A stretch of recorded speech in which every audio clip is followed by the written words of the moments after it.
Welcome back to the Headspace and Tasting Podcast, where we talk manhood, tell stories, and discuss the stuff that matters to us, one sip at a time. Hello, Kevin. Good afternoon, Matt. It's a beautiful day in East Central Missouri. Yep. It is. And I'm happy to be here with you. I'm also happy that we have our number one fan joining us. We do. Can't believe it. Hi. My daughter, Rachel. Rachel comes Join us. Yep, to the new studio. What do you think of the new studio? It's great. Nice, huh? It looks very nice. It's a little more comforting than the last one. Yeah. A little more inviting. Looks less like an interrogation room in Eastern Europe. Right. Oh, man. It is. So, I brought today's bourbon, mm-hmm. but before I get into it, I want to wish my other daughter, Jenna, happy birthday. Today's her 21st birthday. Yeah, happy birthday, Jenna. So, yeah, that was really fun because, we haven't really celebrated it yet. It's still early in the day. We're doing that this evening. But earlier today, I took her to Crown Liquor Oh, okay. to buy her first bit of alcohol. Yeah, what'd she And get?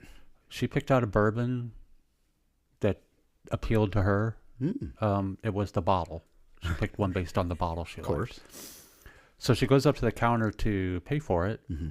And the gentleman behind the counter just rings her up. Didn't and check her. No. And I went, you might want to check her ID.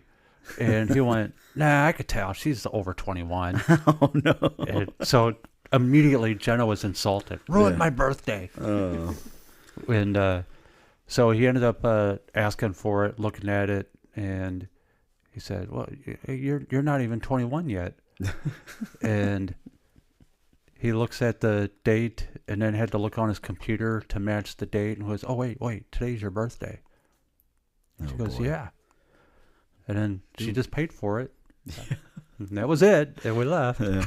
It is kind of anticlimactic, 21, and you're... Yeah, but he was starting to look a little... Thought you were undercover or something? yeah, after I mentioned it to him. Yeah. And then he looked, or was looking. He was looking a little... they're out of left field a little bit, and I guess he was thinking that maybe he got himself a bust almost, Yeah. someone who was underage, but he literally was not even going to check her ID. Just She does not look over 21. There's no way. thought it was funny. Oh, dude. Well, she's all upset about it now, but I'm the one that still gets carded no matter where I go. 7 years older than her. Yeah. Pretty funny. Anyway, so I brought today's bourbon. Yeah. What was it? Agitator. And this is made, I guess, barreled and bottled by Agitator Wine, you said. Mm-hmm. And this is a bourbon that is finished, I'm assuming it's one of their red wine barrels. Yes. And it is Kentucky Straight Bourbon Whiskey, finished in red wine barrels. Batch number 1, 86 proof.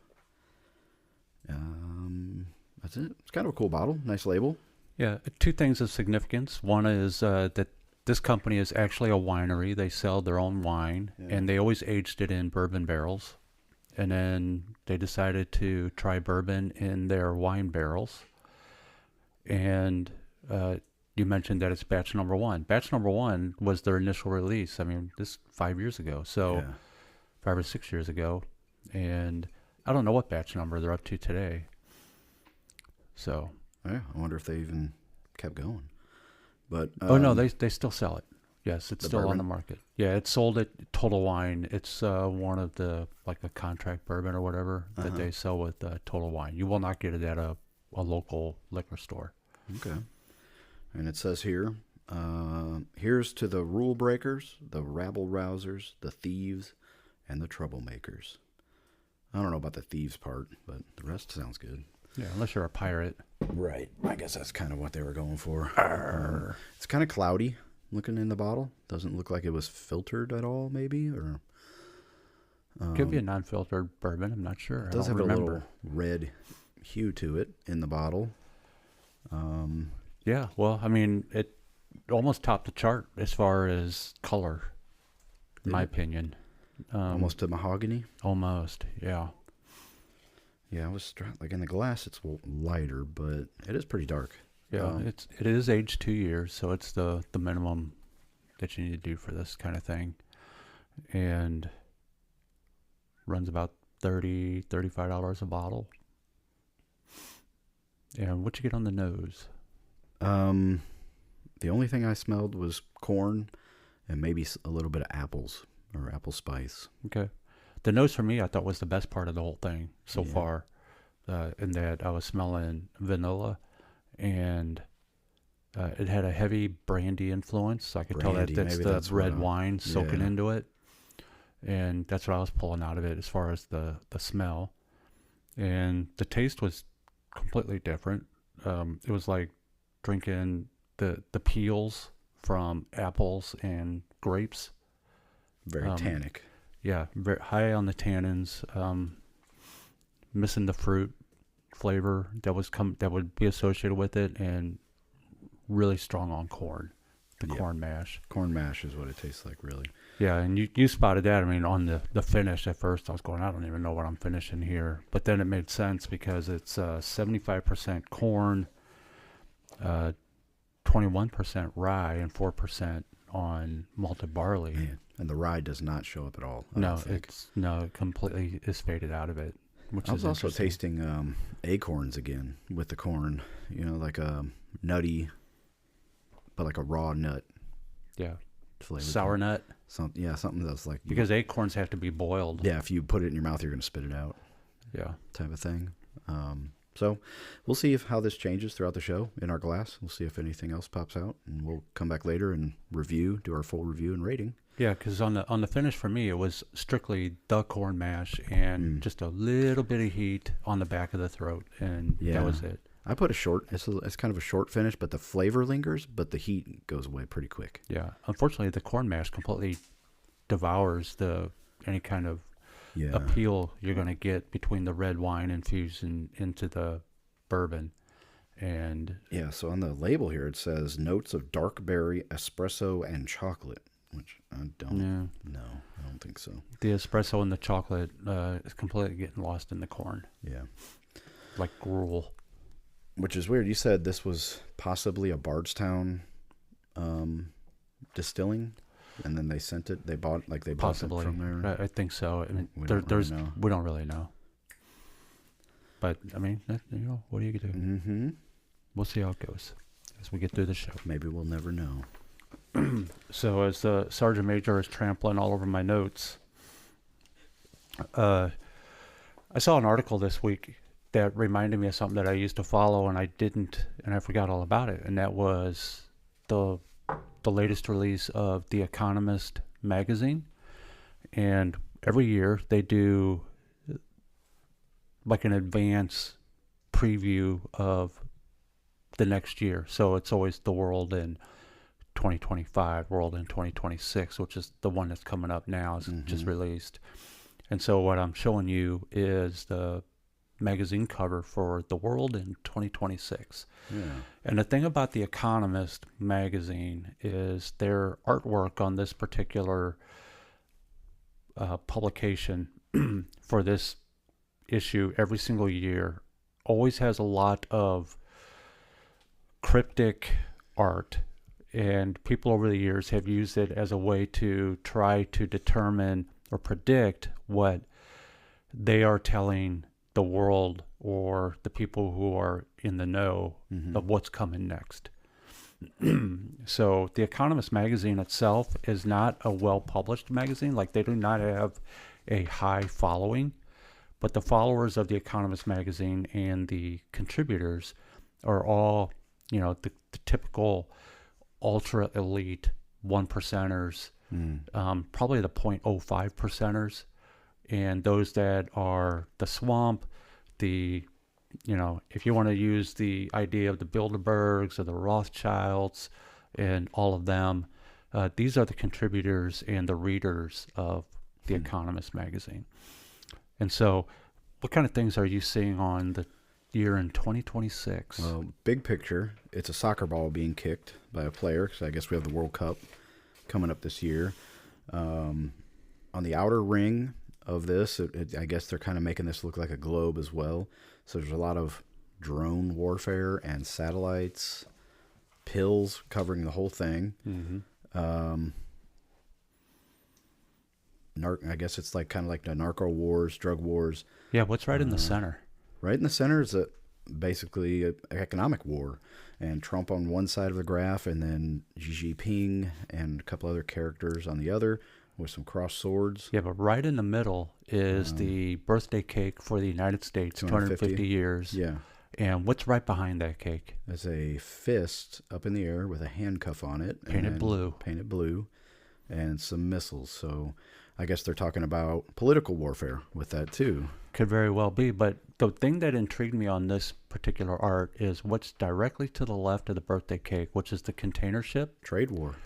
Yeah, container ship with the cannons out. The cannons shooting out. So you can take it two ways. Is it a trade war, or is it the upcoming Black Swan terrorist attacks about to be unleashed on the United States on their 250th birthday?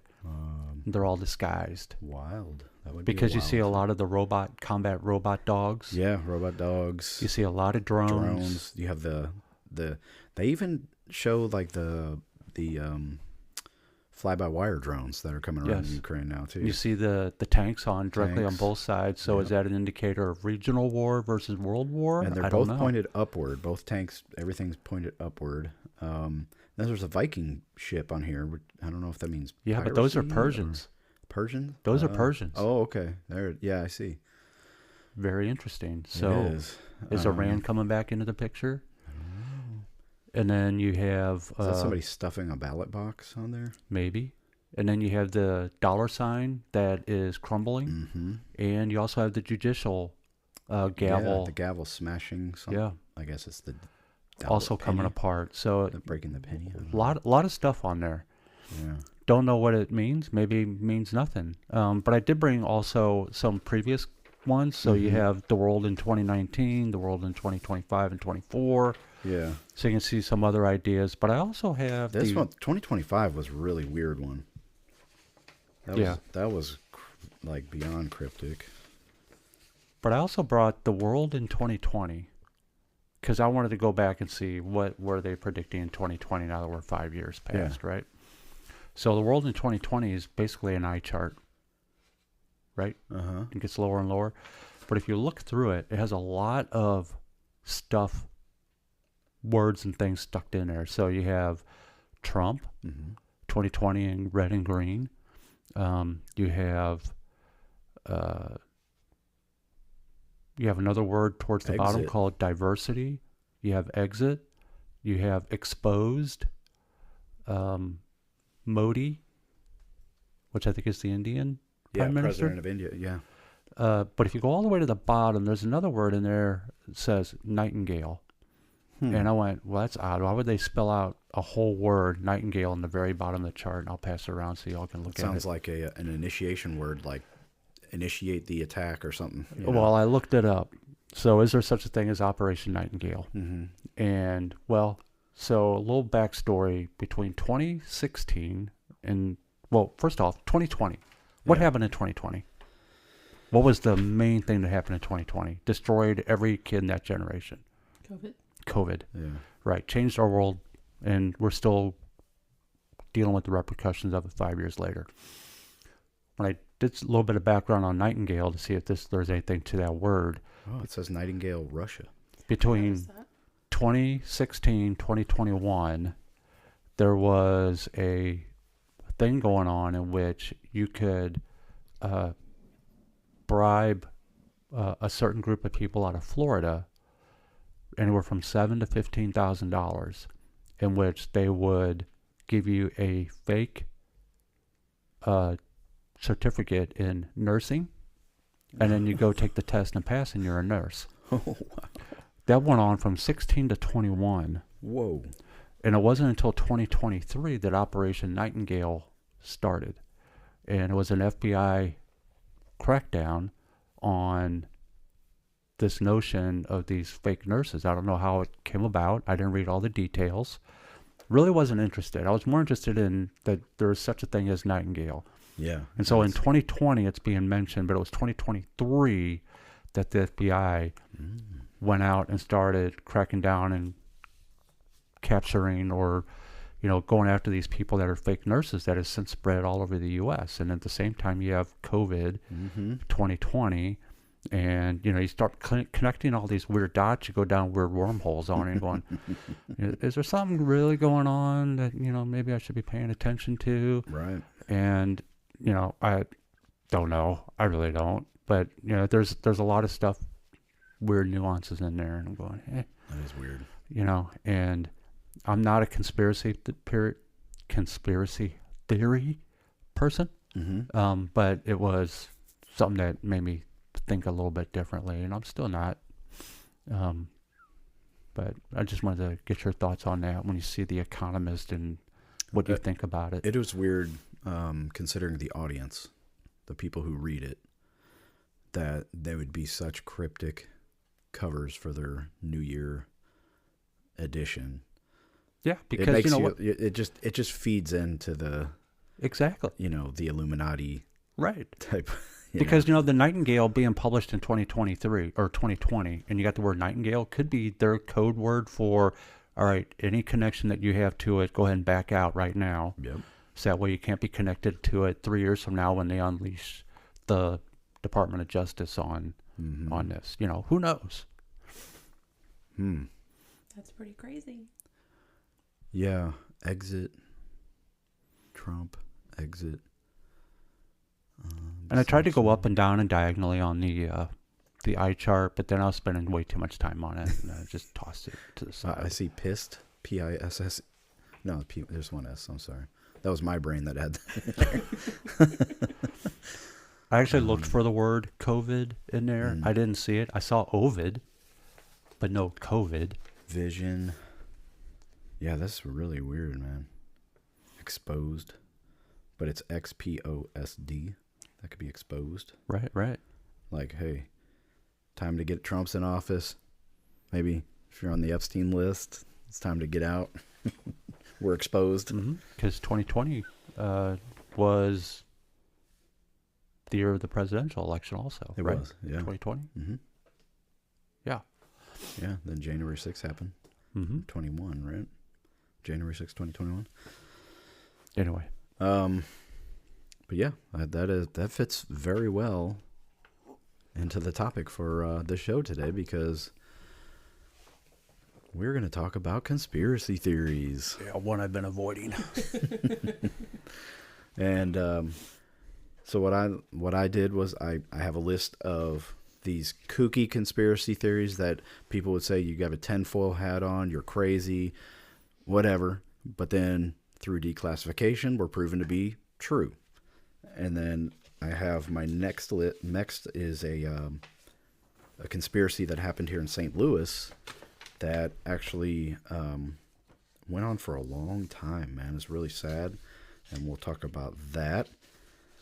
Then we're going to get into some fun stuff, the yet to be proven conspiracy theories that may or may not be true one day. We'll see. Yeah, and on the non-fun stuff, I am going to get into a little bit of the psychosis of conspiracy theories. Yeah, so a lot of this kind of started with the assassination of John Kennedy, because people they could tell the government was not being transparent in what really happened. Nobody believed the magic bullet theory, that there was, one bullet fired and all that. They were like, this is not true. There was a guy who was shot like way over here by the overpass, and we saw people on the grassy knoll and all this sort of stuff. The Zapruder film came out. What was it, Geraldo Rivera? I think it was the first one to bring it out on 2020? No, it was before the Dick Cavett show, I think. Okay. I think. So how the heck did Geraldo Rivera get his hands on this? Unless he was working for the CIA, maybe. I don't know. He had Al Capone's vault, too. Yeah. They did a primetime episode of that conspiracy. What's going to be in Al Capone's vault? Right. So they spent 2 hours of breaking into it, and what was in it? Nothing. Yeah, that was live, right? Live television. Yeah. So the CIA kind of came out and was, showing their agents, started teaching their agents how to deflect or defend themselves against these conspiracy theories, saying that the CIA was involved and whatnot. And then it kind of became bigger and bigger from there. We have, well, the crazy thing is, like, post-World War II, when the OSS became the CIA, we started doing a lot of weird stuff. And very secretive because of the Cold War. And we knew the Russians were doing some weird stuff, so we wanted to counter that or be able to fight against whatever. Human intelligence was the number one way to get intel from a foreign nation at that time. So, the 1950s through the 70s, there was a rumor that the CIA was dosing with people with LSD without their consent and trying to program minds and create Manchurian candidates, in quotes. This is called Operation MKUltra, and it was declassified in the 70s through the Church Committee hearings. They ran hundreds of sub-projects, gave LSD to unwitting citizens, including in brothels. That was called Operation Midnight Climax. Used hypnosis, sensory deprivation, electroshock, even tried to erase memories. One guy, Frank Olson, he was thrown out of a hotel window after being secretly dosed. And what they would do is guys would go to a brothel. The CIA was in the next room, had like a one-way mirror, two-way mirror. And they would dose the guy with LSD, and then they would watch how he reacted and record it. And those guys couldn't go and say, hey, I went to a brothel and got dosed with LSD and I did all this crazy stuff. Of course, they're not going to come out and say that because it would expose themselves as using a brothel. And then there's a lot of... So that's true. Well, what was the conspiracy? The conspiracy was that the CIA was dosing people without their consent and trying to create these Manchurian candidates that they could trigger, send them a signal word, and then their brain would flip to do whatever they wanted to do. Kind of like Jason Bourne. Yeah, but I think there's actually a book and a movie called The Manchurian Candidate. Yeah, I think was that Denzel Washington. Yeah, but this is real. That they really were doing experiments with LSD and trying to learn how to control people's minds. Something they probably got from a runaway Nazi official of some sort, because they were drugging up the Nazis like crazy. That's Operation Paperclip. Is they when we defeated Nazi Germany, right. We took a lot of their scientists to the United States, and that wasn't a conspiracy. That was well known. I mean, that was we did what we did. Yeah, there. One of them became the head of NASA. Yeah. And look, which gets us into another conspiracy. Which was exactly true. We landed on the moon in 1969, which was that's why President Kennedy was assassinated. So that way he can't say one way or the other that we did what we did, because that was his vision. The moon landing is on my list of things to not talk about today. Whoa. Well, that's unfortunate, because I have 2 pieces of proof that says we did land on the moon. Okay. Earlier this year, India launched a satellite to do nothing but explore the moon. Uh-huh. And they did bring back photographic evidence from the site that shows the remains of some of our landing craft are still sitting there, right where it was supposed to be. Mm-hmm. So, when every single astronaut says, yes, we landed, but one, I'm thinking one probably is a little nutty. Okay.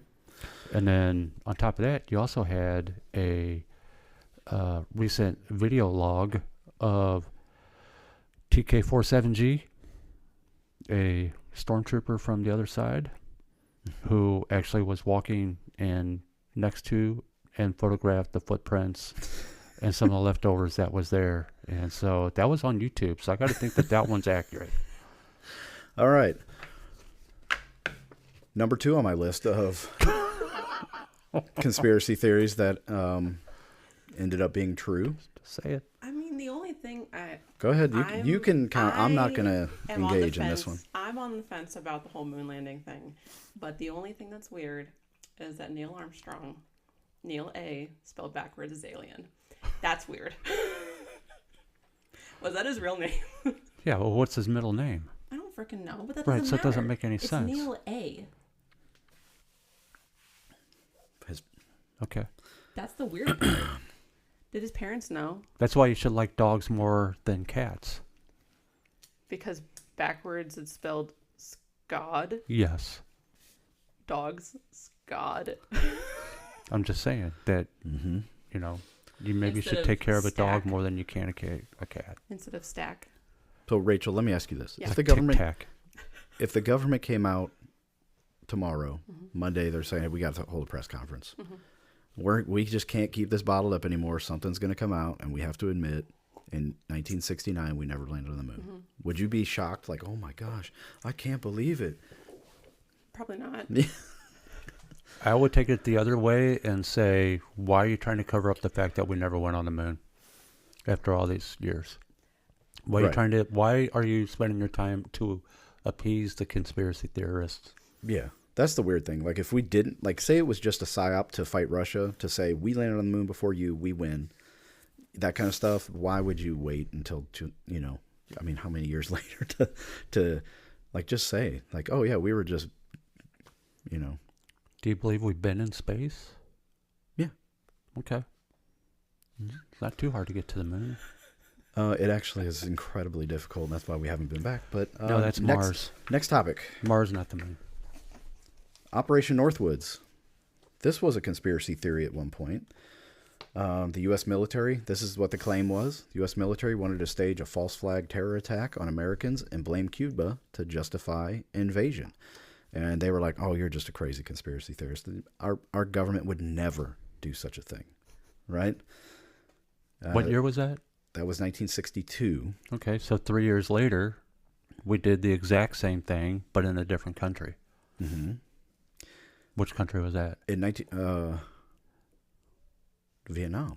Yeah, Yeah. Gulf of Tonkin. Yeah, I'm going to get there. Oh, okay. Declassified in 1997. So from 62 to 97, 35 years, this was classified.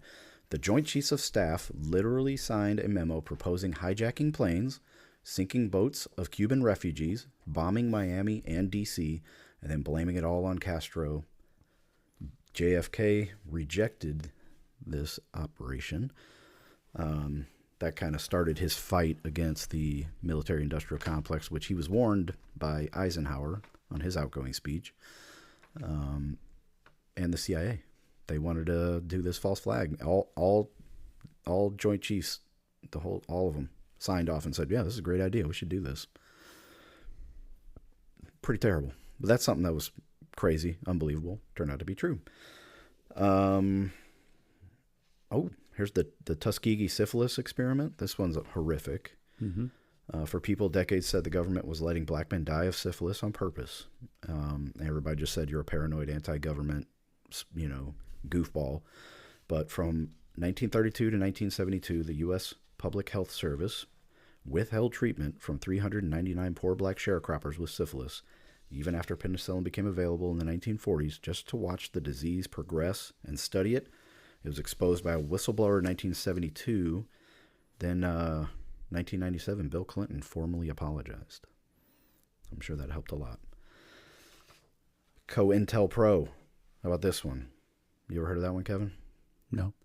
The FBI is infiltrating civil rights groups, planting fake letters to start beefs and get people killed. You ever heard of that one? Mm-mm. It's called a agent provocateur. It's a great way to break up a protest and get rid of rabble-rousers. It was fully documented in 1971 when activists stole files from an FBI office. The program targeted Martin Luther King Jr. They tried to blackmail him into suicide. Black Panthers, anti-war groups, illegal wiretaps, forged letters. They even got informants to incite violence so police could justify crackdowns. And that's the classic agent provocateur. If there's a protest going on, you want to get these people out of the streets, pay somebody $50 to throw a brick through a window. Then the cops come in, crack heads, and get rid of everybody. The one you brought up, Kevin, Gulf of Tonkin. Everybody thought the Gulf of Tonkin was fabricated or exaggerated. And, of course, our government would never do such a thing. 1964 attack on the U.S. ship was triggered full Vietnam escalation. Conspiracy nuts said it never happened. Also, a weird fact is that Jim Morrison, the lead singer of The Doors, his dad was the captain of that ship. That's a weird coincidence, maybe? 2005. NSA declassified. A declassification by the NSA confirmed the second attack was phantom radar blips and jittery sonar men. LBJ himself later admitted on tape, "For all I know, our Navy was shooting at whales out there." So I think they were shot at once, and then after that they kind of freaked out and, nervous Nellies. What is a conspiracy theory? I mean, what makes that a conspiracy? On all of them, really. They conspired to make it seem like we were attacked by North Vietnam when, really it wasn't enough. They just needed a justification to go to war. That's all it is. And so they conspired together saying, hey, let's use this to justify going to war in Vietnam, or escalating the war in Vietnam. Okay.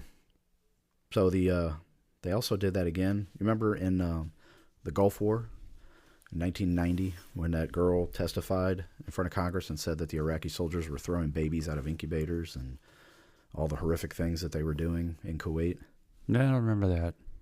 So the claim was that Iraqi soldiers in Kuwait were taking babies out of incubators and leaving them to die. In reality, the girl testifying to Congress was the Kuwaiti ambassador's daughter, coached by a U.S. PR firm. Amnesty International later retracted the story, and it was completely fabricated to sell the Gulf War. And that was no big deal. The Gulf War was Iraq actually invaded and took over Kuwait and was poised to go into Saudi Arabia next. Yeah. So we wanted to protect our oil interests and all that. Absolutely. And we already had pre-positioned stock of weaponry in Saudi Arabia that really not many people knew about. So when we first got there, we pulled all that stuff out. And, Osama bin Laden is the outcome of the Gulf War. Right. Because we were on Holy Land. Yes. Saudi Arabia. The one in St. Louis, Operation LAC, Large Area Coverage. You heard about that? Don't know. So, secret U.S. Army experiments in St. Louis North Side during the 1950s into the 60s zeroed in on poor, predominantly black neighborhoods like the Pruitt-Igoe housing complex. Mm-hmm. It wasn't just one operation. It was a series of aerosol tests under programs like Operation Large Area Coverage, all to mimic how chemical or biological agents might spread over a city-sized target like Soviet Moscow. They picked St. Louis because its density, terrain, and river setup made it a dead ringer for Moscow. So during the project 54-55, they basically put these aerosol sprayers. Let's see what they sprayed. Zinc cadmium sulfide. It's a fluorescent powder tagged with radioactive tracers. Cadmium 109 isotope.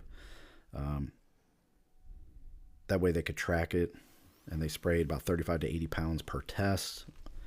And over 30 cities got hit, but St. Louis was the worst. They just used motorized blowers on the roofs. The kids played like snowflakes, played like it was snowing, and they thought it was a fun thing.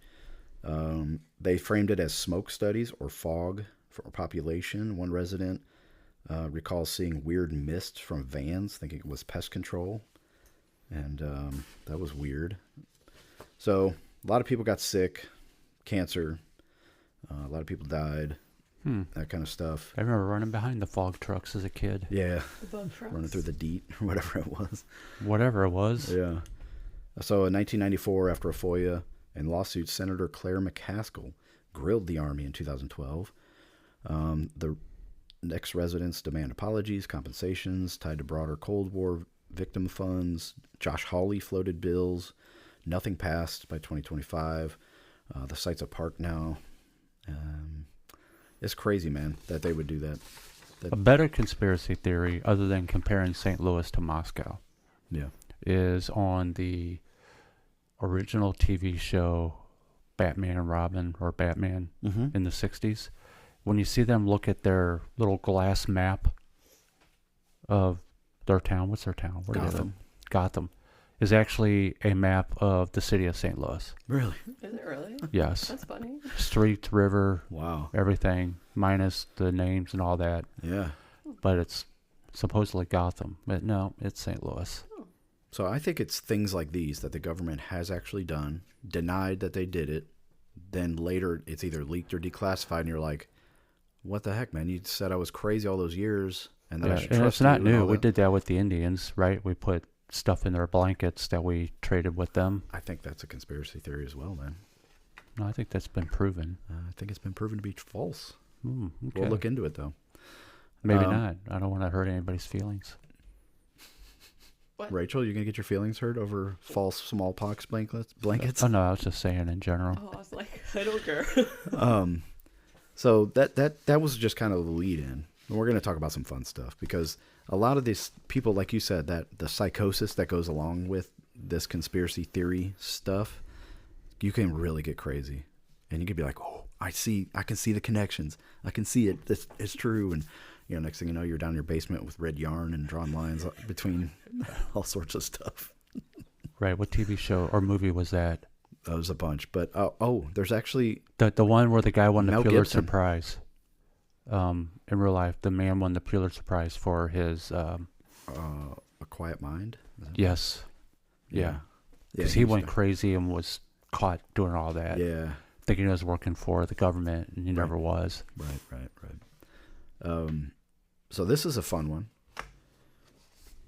The Beatles replaced Paul McCartney with a look-alike named William Campbell, or Fall, as they would call him in the band, after he died in a 1966 car crash. Barefoot on Abbey Road. This is the clues. Barefoot on Abbey Road equals a corpse symbolism. Turn Me On Dead Man. When you play Revolution 9 backwards, it says, I buried Paul. At the end of Strawberry Fields, the OPD patch on his Sgt. Pepper uniform officially pronounced dead, OPD. Paul still denies it, but have you ever seen him and the real Paul in the same? But why would Paul deny it? Because it's not Paul. How can Paul deny himself? Right. That's weird. That's a funny one. I mean, there was some weird stuff like the Beatles were into some weird stuff. Well, yeah, you can't go with the revolution thing because Manson used it as his excuse Helter Skelter, right? Yeah, Yeah. committing all his murders. Yeah, there is a connection between MK Ultra and Charles Manson. What do you got, Rachel? I have a lot of basically the things that encourage the theory, like backmasking. So you mentioned the Turn Me On Dead Man from number 9. Is that what that's called when you play a record backwards? Yes. Backmasking? Backmasking or backwards masking, I believe it's also referred to as.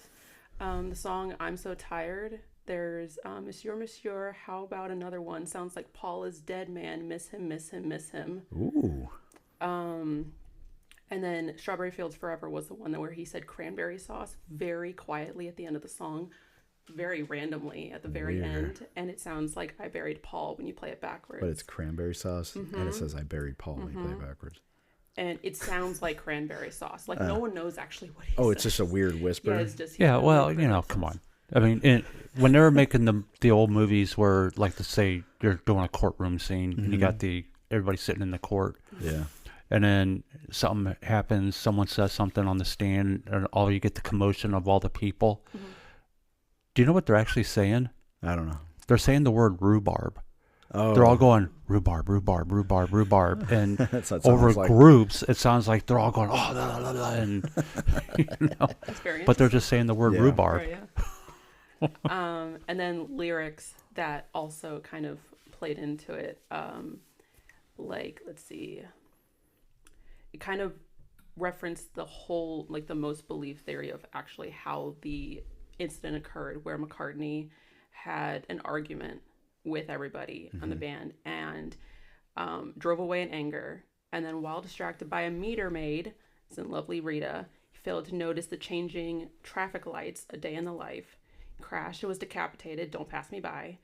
A funeral service was held featuring eulogies from George Harrison in Blue Jay Away and Ringo Starr in Don't Pass Me By. That is just a very bored person. I know, but it's funny. It's so detailed. It's the height of highness, too. I love stuff like this. It's That's so interesting crazy. how people can pull references from things then, like that. You know what? If you're going to believe in all that stuff, then you have to believe that who sings the song or who put out the album Dark Side of the Moon? Pink Floyd. Pink Floyd, right. Pink Floyd, they probably are actually much older than you think they are, or they were time warped to this time. Yeah. Because I think they wrote the original soundtrack for The Wizard of Oz. Oh, yeah. Which was Dark Side of the Moon, their Doesn't album. It sync up perfectly? It does. Yeah. On Lion Roar, I think number 2, at the start of The Wizard of Oz, you push play on the Dark Side of the Moon album, and everything syncs up exactly with the dialogue and the music from start to finish of the movie, The Wizard of Oz. And you know what? You can't do that unless they time warped back there. Or they just watched the movie, they got the timing I don't down think they did. and wrote their music to the timing of the movie. No, there's a bigger conspiracy there because no one's going to get it that perfect on there and match the moods. Okay. You know? I think they actually hit a wormhole so? that was hidden in the basement they got a batch of LSD from MK Ultra, and then they time traveled back. It was behind a meat locker of some local butcher who was their dad's best friend's son's restaurant, and they secretly found out about it, and they all went through it and did their alternate history thing. What movie is this? No, I'm just making it up as we talk. Write that down. Or they were the biggest Wizard of Oz movies fans ever. I don't know. Could have been a lot of drugs involved there. Okay, man, it'd be cool. I think they're all on drugs when they made The Wizard of Oz. I think oh yeah, that was real crazy. Oh yeah. Here's another fun one. Anyway, chew on that one. Avril Lavigne was replaced after 2003. Original skater boy Avril Lavigne died or quit around the Let Go / Under My Skin era. I don't know what that is. I believe that one. That one actually happened. And was swapped with a body double named Melissa Vandelay. Yep. Here's the evidence. Her style suddenly got hot. She started smiling in photos. The freckles on her face vanished. Or she was wearing makeup. I don't know. Yeah, that's a makeup thing. Her jawline got sharper. Melissa apparently sucks at hiding it because she keeps wearing shirts that say Melissa in old photos. Avril / Melissa still tours, and nobody has sued for imposter fraud yet. Her very first album cover, there's a little bit of nuance in it where if you look at it and you hold it in a light just right, you'll see a little tiny silhouette of George Costanza. And remember, he was like George Vandelay of Vandelay Industries, and that kind of translated How do you know this? I don't. I make it up right now. Dude. That would be so good. I think it is, though. I think it really did happen. I remember seeing it. Put that on Reddit and see how it goes crazy. Oh my gosh, that's so funny. Everybody's going to be, I got to get this CD. It's going to be a crazy collector's item. Suddenly 1.5 million copies sold in the next week. And Melissa will be that much richer. Yep. So this is around your era, 2003. Do you remember Avril Lavigne going through a change? And everybody she was 5. Weird? I don't remember because 5. I wasn't allowed to listen to like secular music until I was in my teens. Okay. All right. So I had no idea who she was. I guess people don't know there's something called plastic surgery, and that's true. they can remove freckles and get a sharper jaw, and you could go on a diet. Or maybe she got addicted to cocaine. Who knows? Learn how to dance. Very possible. Here's because Britney Spears possibly was also replaced by a body double. Yeah, have you seen what she's been up to lately? Yeah. I think she's just legit crazy. I think so, man. Yeah, probably. I think her dad was right the whole time. Right, very much so. How about this one? Finnish people don't exist.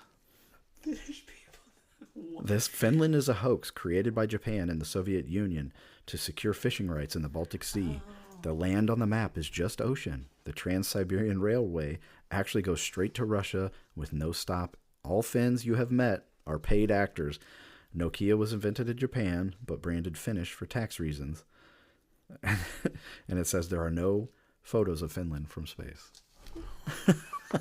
Have you ever been to Finland, Dad? I've met several people from Finland. They all seemed a little shady to me. Something was off. I don't know. Who cares enough to come up with that? I don't know, but I got sold last night, and I had to prove myself on it because I read that if you take the state of Florida, satellite photo image, and you turn it upside down, it's the Grinch. Oh, really? And so I actually did it. Look on Google Maps and take the state of Florida and turn it upside down, It's the freaking Grinch. And I can't unlook at it now. Like the original cartoon one? Or Jim Carrey. From the book? Yeah. Okay. The Green Monster. Yeah. And I'm going, I don't understand where people's minds go. This one might be true. This one I'm thinking like, okay, there's something to this.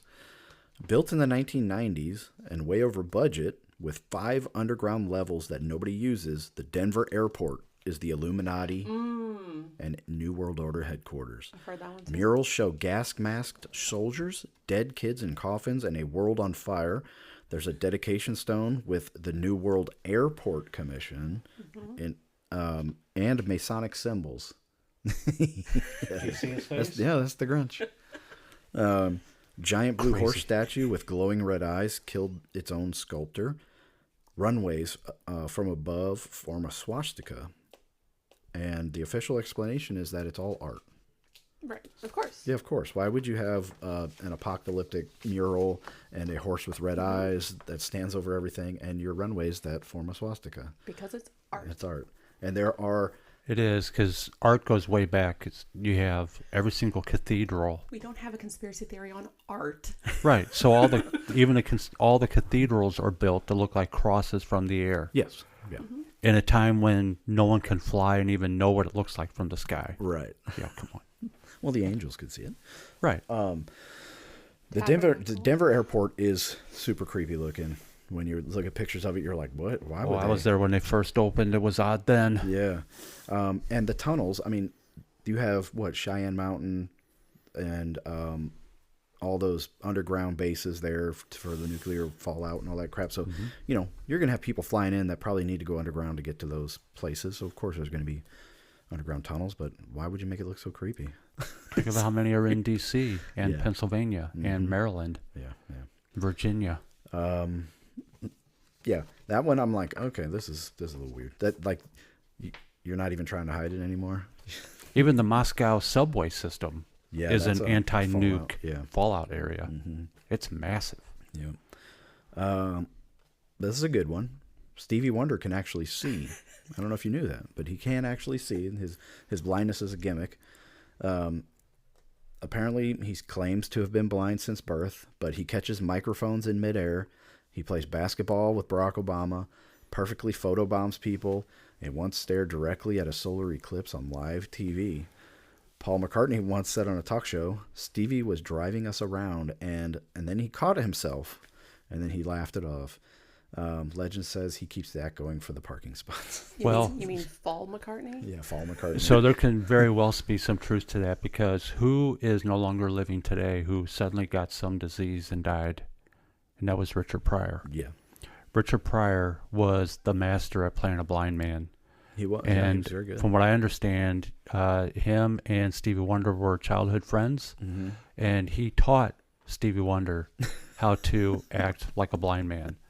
And then Richard Pryor took it into his comedy shows. And then when he did the movie Silver Streak with Gene Wilder, he played a blind man in order to get them out of trouble. Oh, he pretended to be blind. Yeah, and he got that from Stevie Wonder. Man.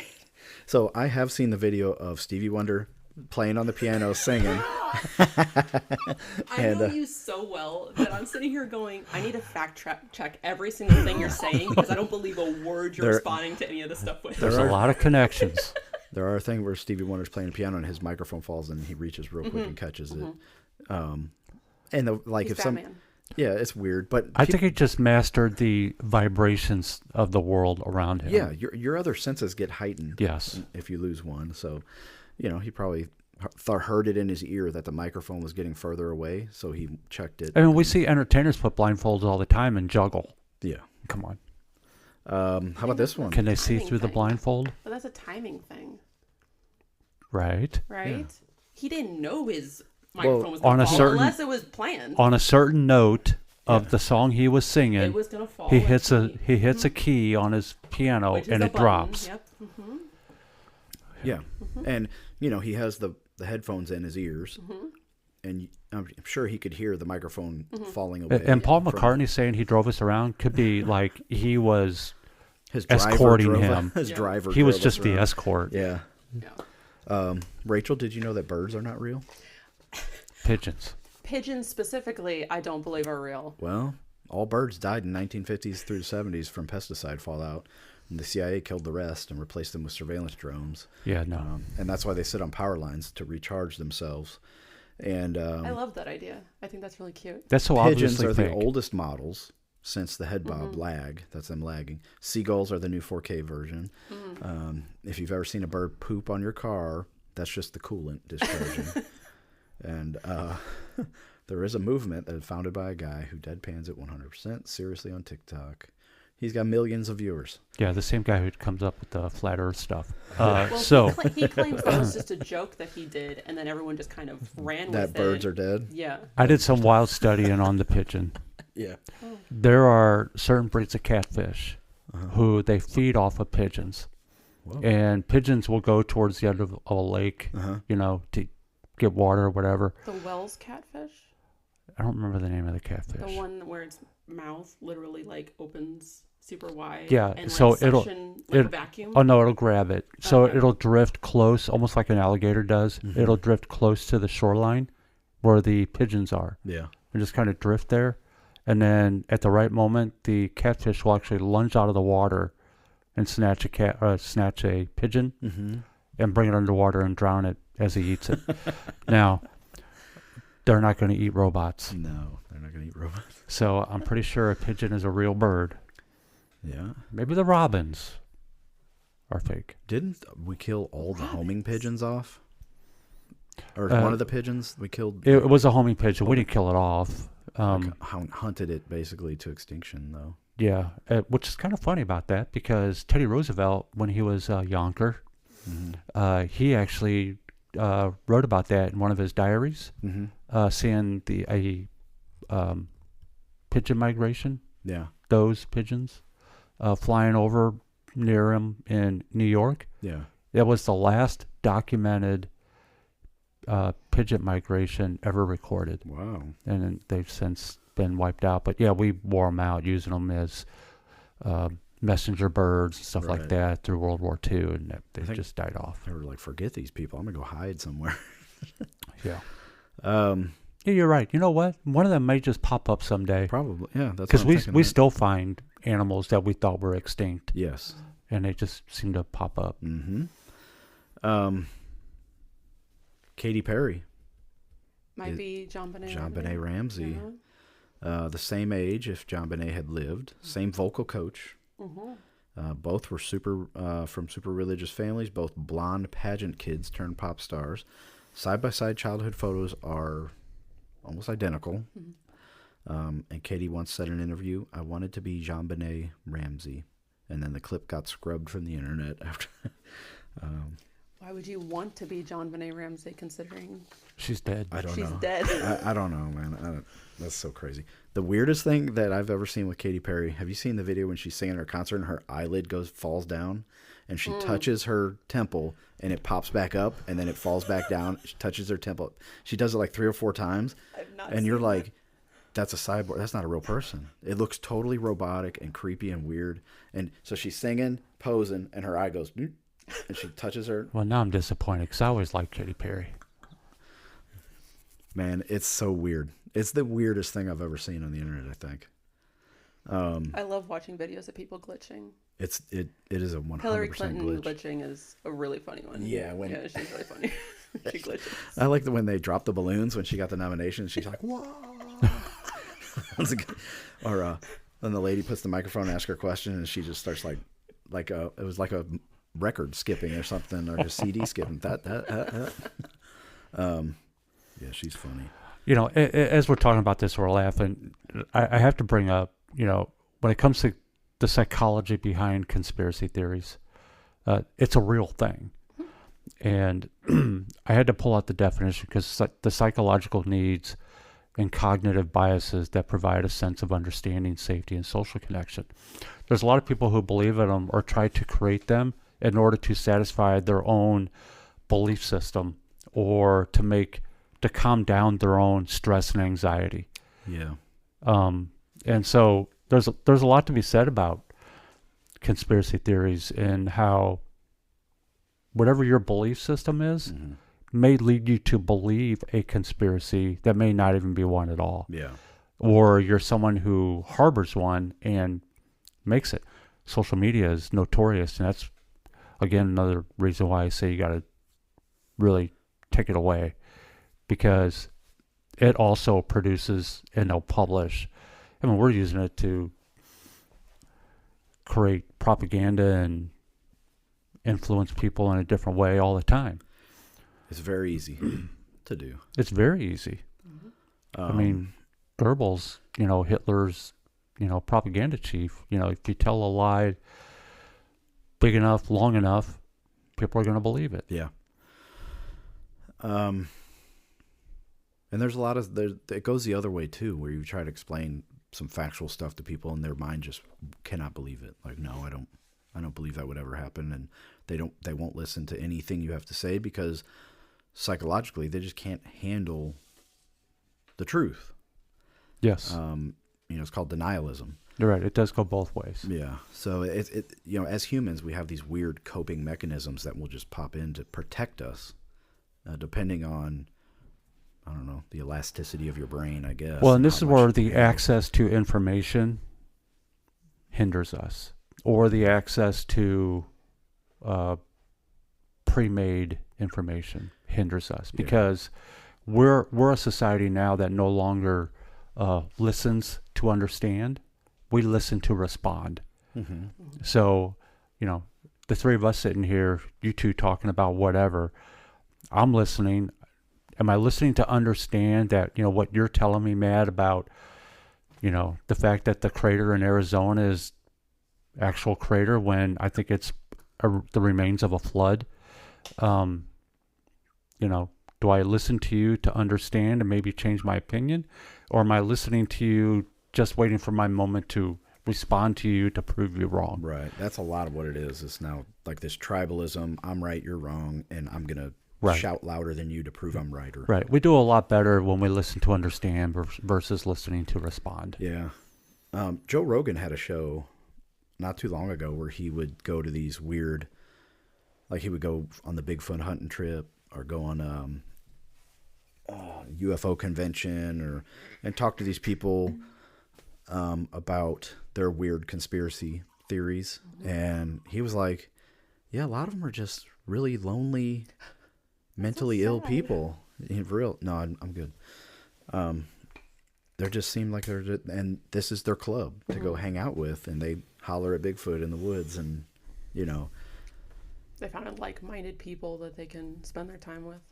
And he's like, make if friends. that's what you want to do, that's cool. That's fun. Go, look for UFO wreckage. You're not hurting anybody. Well, that's the one thing that we really did our best to try to keep quiet. But, when we did our Katy Trail ride back in August, we did have that one moment that we didn't want to talk about because it shocked us so bad. And that was seeing Bigfoot run out across the trail right down into the river. Yeah. That's crazy. So, I know, it's wild. And fortunately, you were able to get some video footage of it. I was recording at the time, So we'll put that out on our Facebook page. Yeah. So you all can see for yourselves, because Bigfoot is real. He is real. I do believe it. Now, the fact that there's no body ever found, no bones.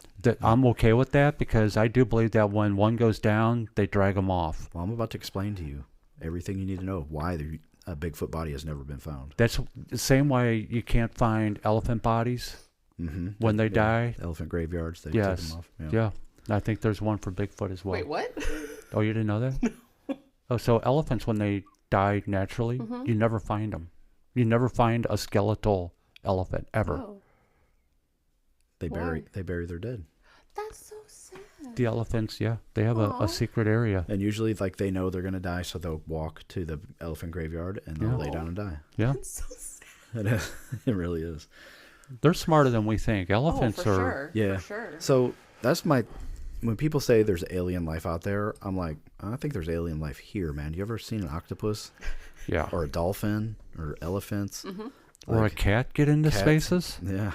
Oh yeah, they can fit. Like they can jump how much farther their own body length? Like They always land on their feet? How does that happen? it's weird, man. There's no other animal that does it. No. There's something If right you about if that. you strap a piece of bread with butter on it to the back of a cat, which side's gonna land? It'll never stop spinning. Because the butter, it always lands butter side down. Yeah, butter side down, and then cats always land on their feet. See? That's free energy right there. If we could harness that power.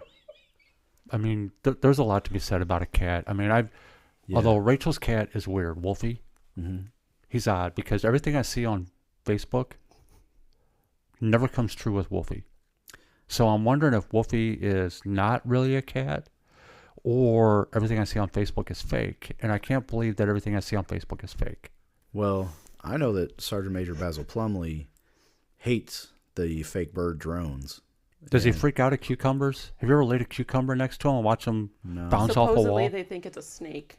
No, I've never tried that. Supposedly. I've tried the cat call. Have you heard that one? You can like use a certain sound. Oh and yeah, I've cat's tried that. Wolfie doesn't. Did you care. put That doesn't work. tape on the front paws of the Sergeant Major to see how he Okay, responds? Wolfie No, would hate I'm not that. torturing my cat. Wolfie That would sounds hate that. cruel. Or putting tinfoil Tinfoil? Yeah, I on a never tried surface. that. Wolfie doesn't care about that Yeah, either. our cat didn't do anything with that thing. He just went, I whatever. don't think Basil would care. Like, So this is my last one, and this is a big one, folks. Oh wait, I have a couple more. Bigfoot? But this one about why you don't see any Bigfoot bodies. Yes. All right. There's a gentleman out there named David Paulides. He's an ex-cop turned researcher, and he was a private investigator, and he was called to find somebody who had gone missing in a national park. He come to, after years of looking for this person, he started looking at other national parks, found that there are thousands of bizarre disappearances in our U.S. national parks. The cases have creepy commonalities. People vanish within seconds, even when in groups. There is no scream, no struggle. Clothes are often found nearby, neatly folded or inside out. If a body is found, they are miles away and in places that had already been searched multiple times, sometimes with zero footprints leading in or out, and the dogs refuse to track the scent. Rational explanations are bears, exposure, getting lost. Now, with exposure, if you start getting hypothermic, you will start stripping your clothes off, and you will walk far. So there's thousands of cases like this. This is where Bigfoot comes in. All right. These aren't just 8-foot hairy apes. They're beings that can phase in and out of our dimension, bend light around themselves like the predator cloak. You lost me. So, Bigfoot, Sasquatch, is actually an interdimensional being. They live in natural portals that are active around granite boulder fields, high elevations, and bodies of water. That's exactly where most of these people go missing. They supposedly abduct people for genetic harvesting, curiosity, or because the person accidentally tuned into their frequency by wearing bright colors, being alone, or picking certain berries. Some survivors, mostly kids who were found, claim they were taken care of by a big furry man who kept them warm, but can't remember details. The Park Service allegedly covers it up because mass panic, the creatures made some kind of treaty with the government, or the parks are basically giant nature preserves for these entities. Here's the best evidence that people throw around. Thermal footage that shows heat signatures appear and disappear in seconds. Tree structures and glyphs that show up overnight in search areas. Paulides himself refuses to say Bigfoot on record, but he constantly points out the cases happen in known historical Sasquatch zones, and the bodies are often found in places that human predator couldn't carry someone without leaving sign, but a 900-pound cloaked being could. Multiple rangers, off the record of course, have allegedly said they were told to ignore certain things and that people don't just vanish like that from natural causes. What do you think? Well, I don't think that they're popping in and out of interdimensional doors. Really? No. But I do think that there's some kind You of... must have been paid by the government to say that. Obviously. I do believe that there's probably some sort of orangutan situation in the woods, but that only comes from a book that I read when I was like 15. That was a good book, by the way. if you're interested. Well, your dad and I were books. in prime Sasquatch territory at one point in our lives in the Olympic National Forest up in Washington. Yep. And I'm telling you right now, you can only see about 5 to 10 feet in front of you. Those woods are so thick. You can get lost so quick, and or even you'd think you're lost. You're like, holy crap, I'm lost. I got separated from my group, and you walk 4 feet, and you're like, you see that, oh, they're all right there. I just had the wrong angle. The trees were all because it's like looking at a box of Q-tips. You know, like you can't see through it. And from there across through to Wyoming, you know, you have the huckleberry, and maybe that's the berry that they're referring to. Maybe. You know, I don't know. I'm your huckleberry. But I mean, who knows? I've been out in those woods at night a lot of times, and I was very tired, cold, and hungry. And I've seen some weird stuff that ended up just being a bush, or you know. And I can imagine if I saw a bear standing on its hind legs, reaching up a tree, and I was in that state, I would definitely say I just saw Bigfoot. The best footage still ever taken was in the 40s. Bigfoot, from a guy hunting. Oh yeah, And in the 40s? Oh, the black and white one. Where he's Yeah. just walking. I think it was color. Oh, really? No, that was in the 70s. No, in the 40s. If it was in the I feel like it's You the sure? one where it's Yeah, like waist up. where it's walking on color- the other side the of the color river, one and is it like turns back and looks full- at the camera. Yeah. Yeah, that's a very well known. I Really? think those guys. Well, that came, might have been Leonard Nimoy then, because those he's a guys big came- believer. They came out and said that they faked that. But Leonard then, Nimoy, Spock. yeah, but the guys who filmed that, they came back like years later and said, yeah, we faked it. I don't think those were the actual guys that filmed it. Yeah, probably. I think that was just a way They to were MK planted. Ultra victims. that was just a way to get you off track from what Bigfoot really is. So if you go on the internet, you can look up missing 411 and watch Polides do these investigations. And when you watch it, you're like, that's really, really strange. Some very strange things go on in the national parks. Just like I saw the other day, there was video of this guy just walking up to a wolf pack in Yellowstone. He just started walking towards them. And of course the wolf pack's like, what's up, dude? Let's go. Right, yeah. And they started coming at him, and he sprayed him with like some pepper spray or something. And I was like, why would you walk towards a wolf pack? That's insane. So people do crazy things. That's about it. You got anything else on your list, Rachel? I have one more, but I had the Mandela effect. oh yeah, let's talk about that. This one's wild. Well, so the Mandela effect started back when in the 80s-ish. A lot of people thought that the South African activist Nelson Mandela died in prison, but he was released in 1990 and became president of South Africa, and then he actually died in 2013. A paranormal researcher, Fiona Broom, reported having vivid memories and detailed memories of news coverage of that happening, and a bunch of people she interviewed also thought that happened. And Wait, so that obviously it didn't happen? Nelson Mandela did not spend didn't all those die. years in prison? Well, he did, but then he didn't die in prison. He was released Right. in the 90s, Yeah. and then he died in 2013. So people are saying that he died in prison and was They replaced by somebody? No, that they remember him dying. Oh, But in fact, he did not. okay. So then I went through and grabbed a bunch of examples of the Mandela effect. Like one that I mentioned to my dad the other day. I said how the Berenstein Bears, the book series, is not spelled Berenstein. It's actually Berenstain, A-I, not E-I. No. And Dad said no. And I'm like, I know. It's not Berenstain. It's Berenstein. Yeah. But all the books say Berenstain. Weird. Bullcrap. What about Star Wars episode, is it 4? 5? Never saw it. How could you have not seen Star Wars? My wife maybe watched the first one, and I fell asleep. Which first one? The fourth one or the first one? The first one, I don't know.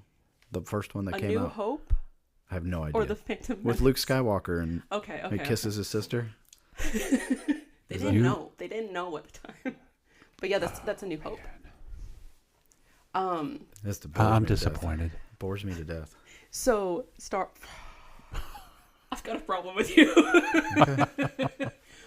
Anyway, Star Wars Episode 5. It would be Dad when The Empire Strikes Back.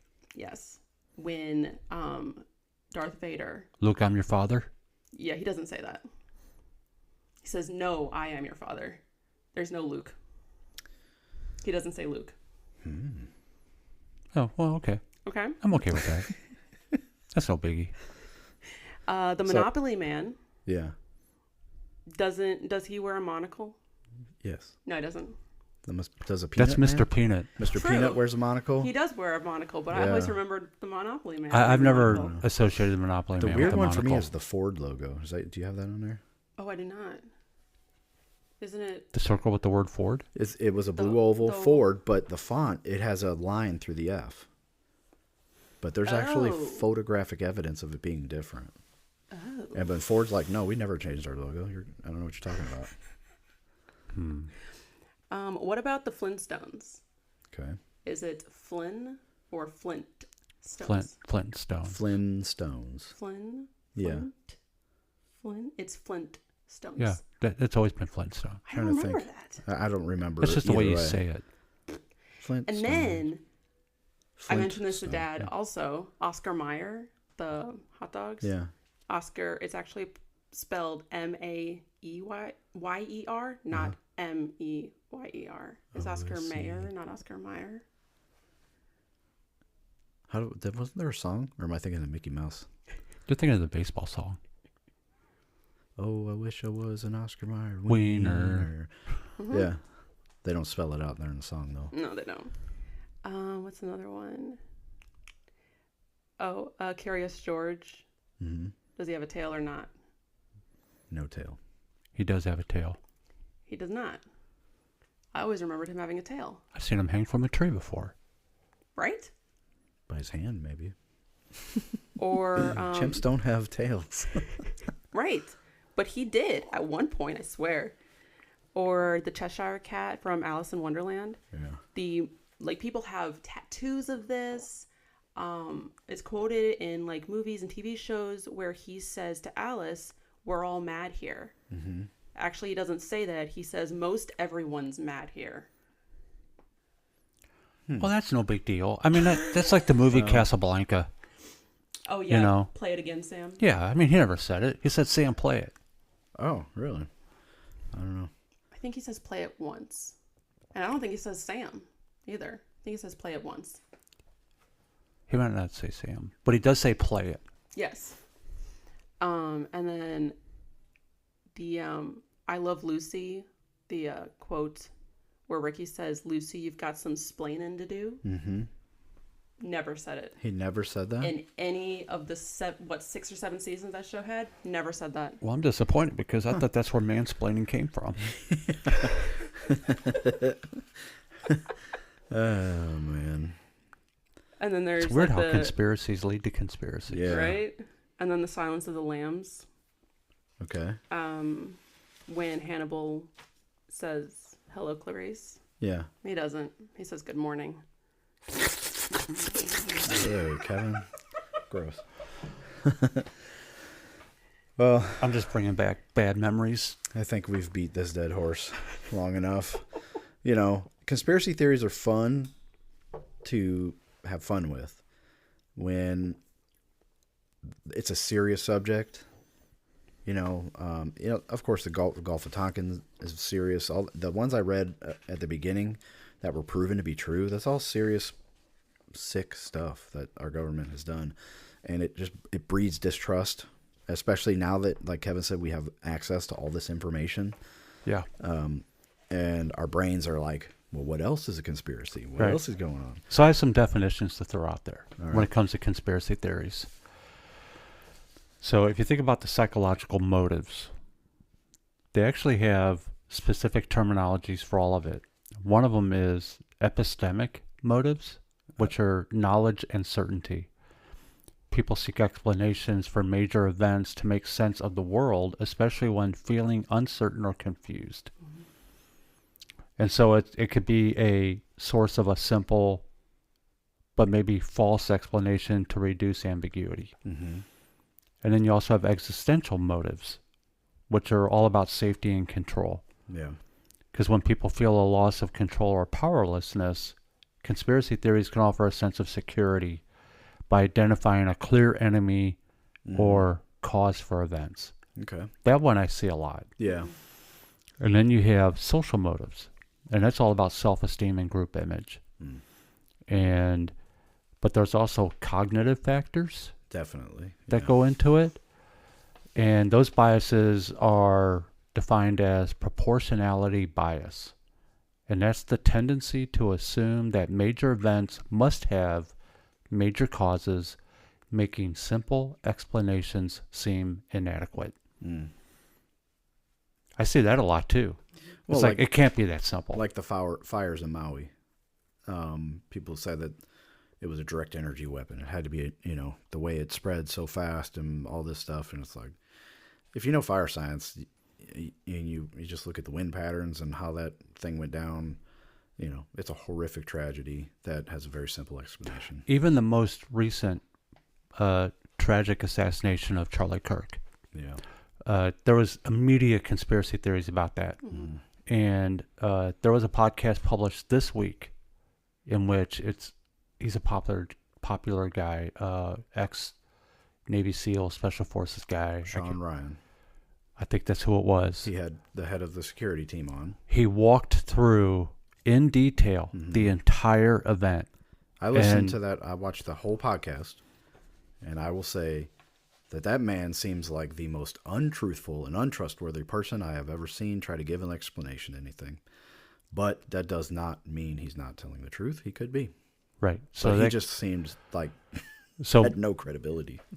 Okay. So remember that. Yeah. Moving into other cognitive biases, confirmation bias. And that's the inclination to seek, interpret, and remember information that confirms pre-existing beliefs while ignoring contradictory evidence. Yeah. And then you also have illusory pattern perception. And that's the brain's tendency to see meaningful patterns in random data, which can lead to finding connections where none exist. Yeah. So if you go through that, and then you also have contributing environmental and social factors. And that's the mistrust and authority, which many people have. And that's a high level of mistrust in institutions can make people more receptive to conspiracy theories. Online algorithms, and that's the social media stuff that we talked about. Will constantly feed you. Yep. It's kind of like an echo chamber.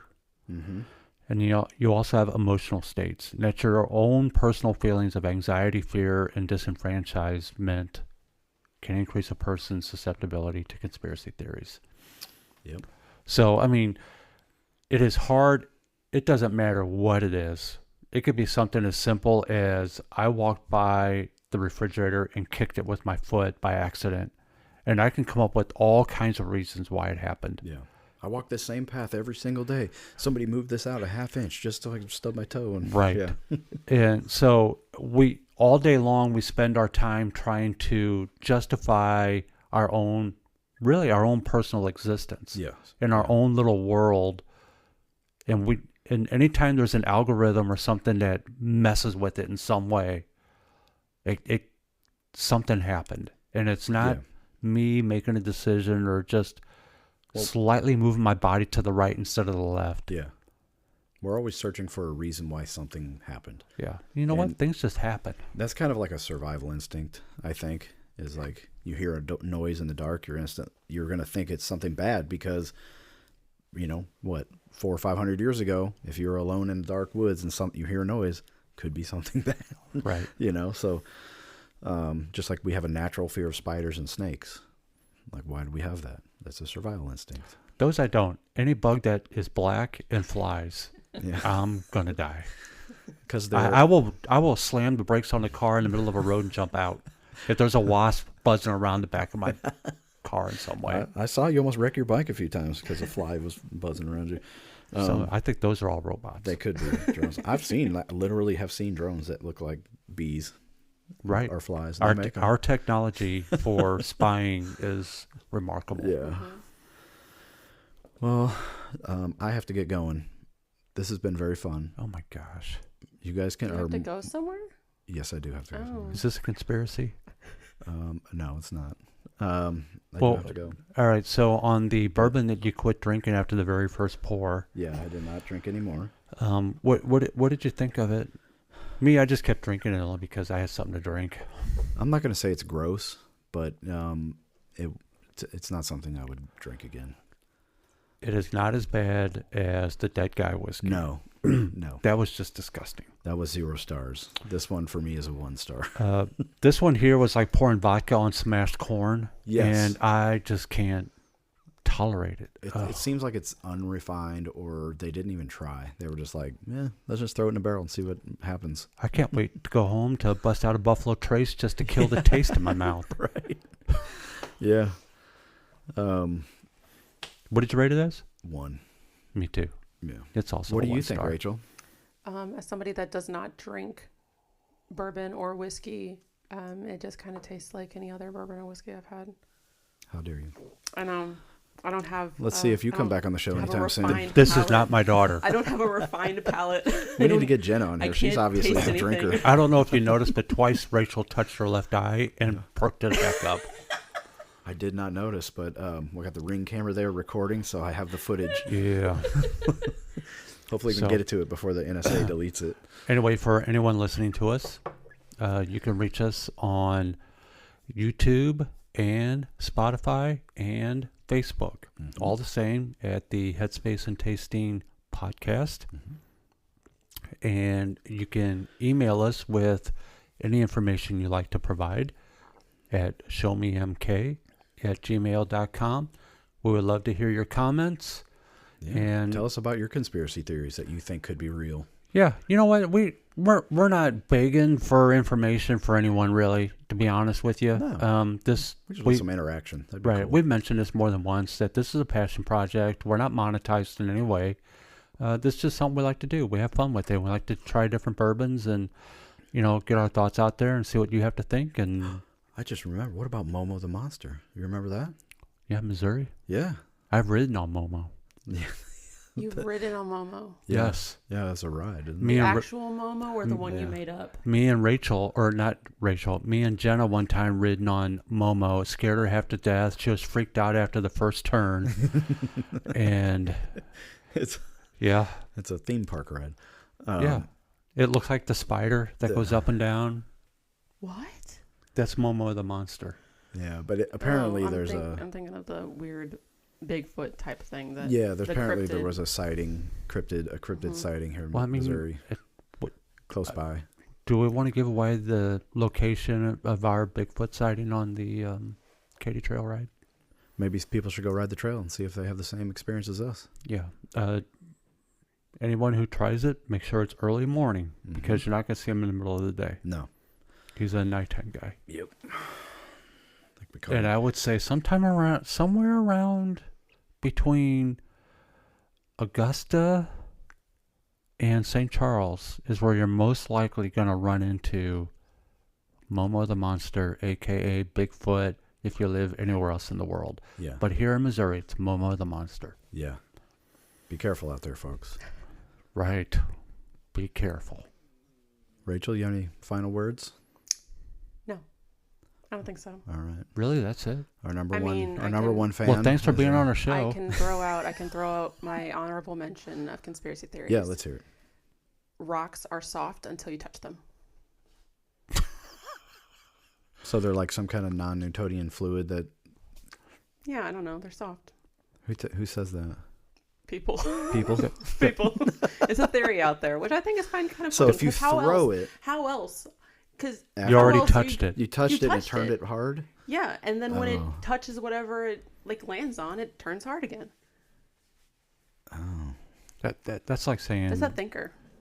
Yeah, that's like How would you saying- know? How would you know? Because you have to touch to test That's it. like saying, does a tree make noise when it falls? Does Right. it? If nobody's in the woods to hear it. Does a Does bear it? shit in the woods? I don't know. I don't know. I've never seen it. seen it. Never seen Finland either. Uh-huh. Is Finland the country that the Russians invaded and lost Yeah. prior to World War II? Yeah. Okay, well, They're awesome people. They Wouldn't- have their. wouldn't Finland be real? Yeah, Finland's real. By the way, Finland, if you're listening, you need to let us know you're listening. Yeah, we have somebody in Russia and Germany, and I don't think there was any other Nordic countries, though, was there?